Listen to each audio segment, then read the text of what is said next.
asking Defense Secretary Leon Panetta not once, not twice, but several times about Mr. Panetta's suggestion that the United States somehow needs international permission before it might take any military action in Syria. Listen to this.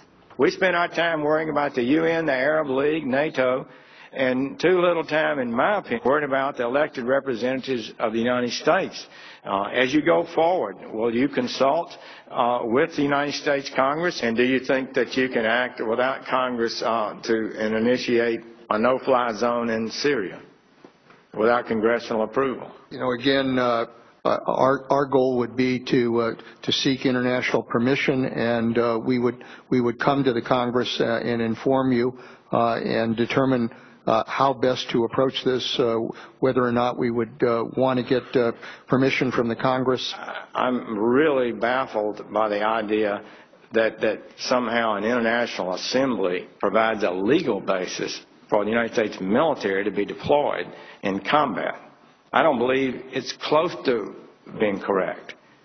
They can provide no legal authority. The only legal authority that's required to deploy the United States military is the Congress and the President and the law and the Constitution. Let me just for the record be clear again, Senator, so there's no misunderstanding. When it comes to the national defense of this country, the President of the United States has the authority under the Constitution to act to defend this country, and we will. If it comes to an operation where we're trying to build a coalition of nations to work together to go in and operate as we did in Libya or Bosnia, for that matter, Afghanistan, we want to do it with permissions either by NATO or by the international community.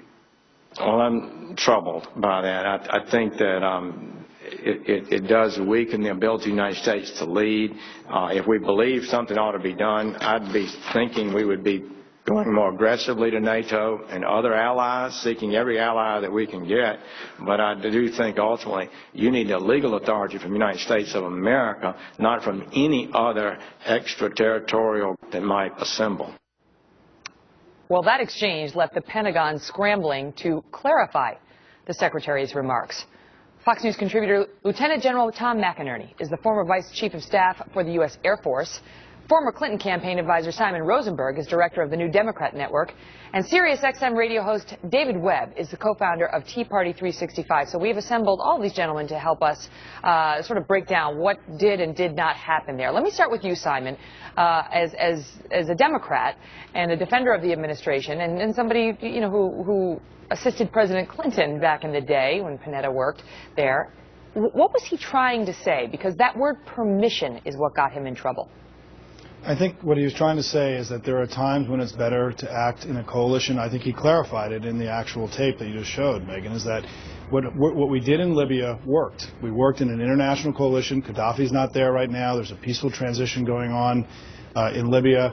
And I think this notion that somehow this administration has not been agile or adept at managing the situation in the Middle East during a time of enormous turmoil is just false. I mean, look what's happened, right? Mubarak is gone, Gaddafi's gone, Osama bin Laden is dead.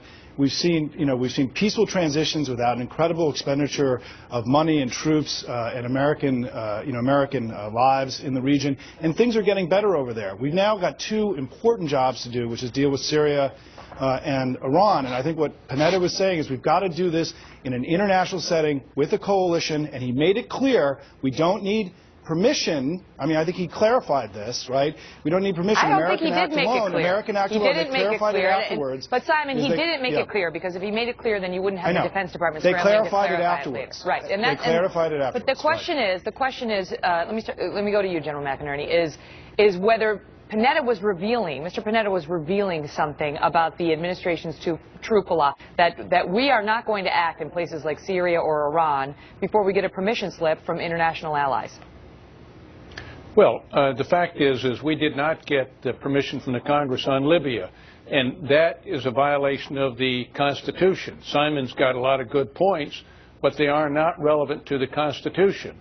By the way, Simon, I think it's an Arab winter over there than an Arab Spring. But in this particular case, the previous chairman of the Joint Chiefs of Staff, Admiral Mullen, and Secretary Gates let the administration do that and should have pushed back, because they are sworn to uphold the Constitution. And they did not. And I think we're on a very dangerous, slippery slope, Megan, that needs this kind of discussion. You know, David, the president took heat because he went into Libya without getting congressional approval. Democrats were upset about that as well, saying you needed to get permission from us.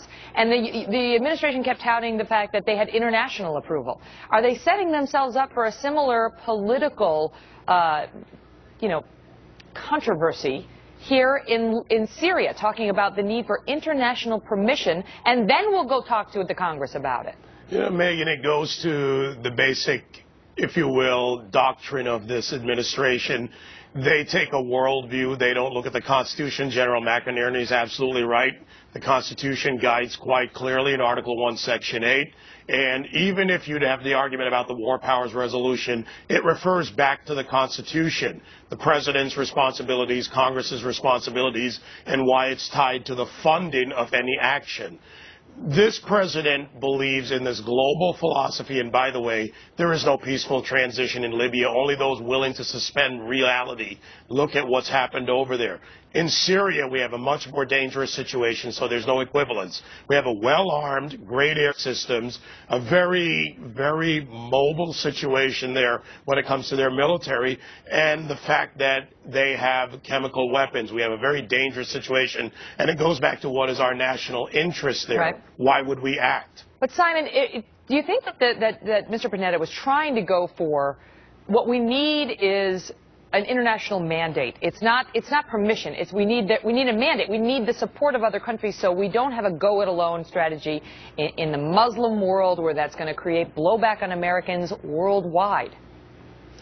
Ask Osama bin Laden in Pakistan whether or not Barack Obama got permission to go in there to take Osama bin Laden out. I mean, this notion that somehow he's willing to defer to others for the national security of the United States is just ridiculous. And frankly, it's insulting to what he's actually done as president. He's taken more unilateral action through drones and other things to take out bad guys all around the world than arguably the preceding president. And so this point is what Panetta was trying to say, and this week we've been talking a lot about people who've used words inartfully when they've discussed things in public, is that clearly what Panetta was saying is that in this case it would be better to go, it is a coalition, in order to have this, it worked in Libya, it's the right way to go in Syria.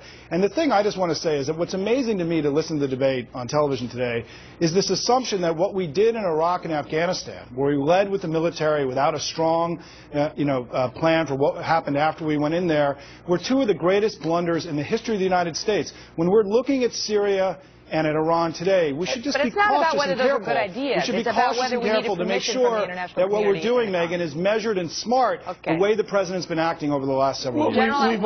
General, and then I got to go, and then David. Well, Simon isn't talking about the subject at hand, the questions you're asking. We're talking about the Constitution, what the president can do under the Constitution.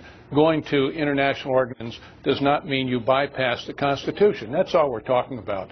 Megan, it's a very good question, and I think if Simon would get back on point, then we'd have a more important discussion on what the constitutional role is, his role is, and what he's avoiding. David, I'll give you the quick word. Absolutely right, General. This is about the Constitution. This is about following the rule of law. That's what's supposed to be done in this country. We don't have, as the founders warned us against, an imperial presidency. And we also have to look at the interests of the United States, not just the wishes of an Obama doctrine. All right, guys. Thank you all so much. Good debate. I appreciate all of you being here. Thanks, Megan. Thank you.